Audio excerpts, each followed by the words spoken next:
ગરમીની શરૂઆત થઈ ગઈ છે અને સાંજે કંઈક તો ઠંડુ ખાવાની ઈચ્છા થાય તો બહારથી પ્રિઝર્વેટિવવાળા આઈસ્ક્રીમ લાવવાની જગ્યાએ તમે ઘરે જ આ એકદમ હેલ્ધી ફ્રૂટ કસ્ટર્ડ બનાવી શકો છો. ઝટપટ બની જાય છે અને સાથે અહીંયા ખૂબ બધા મેં ફ્રૂટ્સ એડ કર્યા છે જે ખાવામાં પણ હેલ્ધી છે.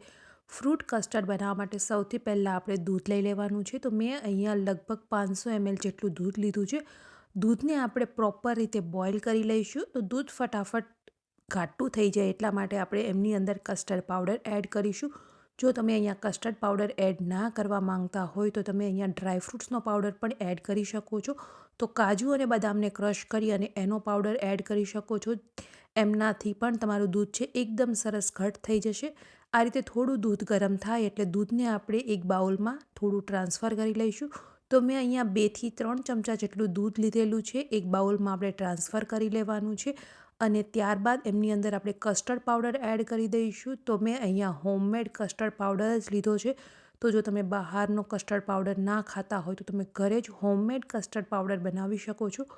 2 થી 3 ચમચી જેટલો કસ્ટર્ડ પાવડર એડ કરી દઈએ. તો અહીંયા તમારે જેટલું દૂધ ઘાટું બનાવવું છે એટલું તમે એડ કરી શકો છો. મેં અહીંયા મીડિયમ થિકનેસ રાખેલી છે એટલા માટે 2 ચમચી કસ્ટર્ડ પાવડર એડ કર્યો છે. કસ્ટર્ડ પાવડર એડ કરી અને કન્ટિન્યુઅસ આપણે દૂધને ચલાવતા રહીશું જેનાથી નીચે છે એ બેસી ના જાય અને થોડું ઘટ થાય એટલે ગેસની ફ્લેમ બંધ કરી દેવાની છે. અહીંયા વધારે પડતું આપણે કસ્ટર્ડ પાવડર એડ કરી અને દૂધને બોઇલ નથી કરવાનું કારણ કે કસ્ટર્ડ પાવડરથી છે એ દૂધ ઝટપટ ઘાટું થવા માંડશે અને તમે વધારે બોઇલ કરશો તો તમારું દૂધ એકદમ ઘટ્ટ થઈ જશે. ખાંડ એડ કરી દઈશું. મેં અહીંયા 2 થી 3 ચમચી જેટલી ખાંડ લીધેલી છે. તમે અહીંયા ખાંડનું પ્રમાણ તમારી જરૂરિયાત મુજબ એડ કરી શકો છો કારણ કે ઓલરેડી આપણે અહીંયા ફ્રૂટ્સ એડ કરશું તો ફ્રૂટનું ગળપણ છે એ પણ દૂધની અંદર મિક્સ થશે એટલા માટે મેં ખાંડ ઓછી એડ કરી છે. તમને વધારે ગળ્યું ભાવતું હોય તો તમે અહીંયા થોડી વધારે ખાંડ એડ કરી શકો છો અથવા તો તમે છે અહીંયા થોડી ખજૂરની પેસ્ટ પણ એડ કરી શકો છો જેનાથી તમારે ખાંડ એડ કરવાની બિલકુલ જરૂર નહીં રહે. તો દૂધ અહીંયા આપણું ગરમ થઈ અને તૈયાર થઈ ગયું છે. એમને આપણે સાઈડ પર રાખી દઈશું અને દૂધને પ્રોપર રીતે ઠંડુ કરી લેવાનું છે. દૂધ એક વખત ઠંડુ થાય ત્યારબાદ જ આપણે એમની અંદર ફ્રૂટ્સ એડ કરવાના છે. દૂધ ઠંડુ થાય છે ત્યાં સુધીમાં આપણે ફ્રૂટ્સને કટ કરી લઈએ. તો મેં અહીંયા દાડમ લીધેલા છે. દાડમના આપણે દાણા કાઢી લઈશું. ત્યારબાદ મેં અહીંયા કેળા અને સફરજન લીધેલા છે. તમે અહીંયા તમારી જરૂરિયાત મુજબના કોઈ પણ ફ્રૂટ્સ એડ કરી શકો છો. જો તમને દ્રાક્ષ પણ પસંદ હોય ફ્રૂટ કસ્ટર્ડમાં તો તમે દ્રાક્ષ પણ એડ કરી શકો છો.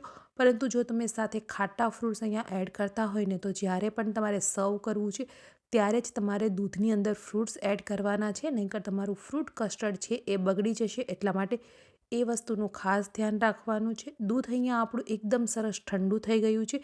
જ્યારે સર્વ કરવું છે ત્યારે જ આપણે એમની અંદર ફ્રૂટ એડ કરીએ. તો મેં ફ્રૂટને પણ ફ્રીઝમાં રાખી મૂક્યા હતા જેનાથી ફ્રૂટ પણ એકદમ સરસ રીતે ઠંડા થઈ ગયા છે. હવે ફ્રૂટ્સ અને દૂધને મિક્સ કરી લઈએ. તો ફ્રૂટ કસ્ટર્ડમાં છે એ ફ્રૂટ્સ વધારે હશે તો ખાવાની ખૂબ જ મજા આવશે. તો અહીંયા ફ્રૂટ્સ એડ કરી અને મિક્સ કરી લઈશું. મેં તમને પહેલાં જ બતાવ્યું એ પ્રમાણે અહીંયા તમે તમારા ફેવરિટ કોઈ પણ ફ્રૂટ્સ એડ કરી શકો છો.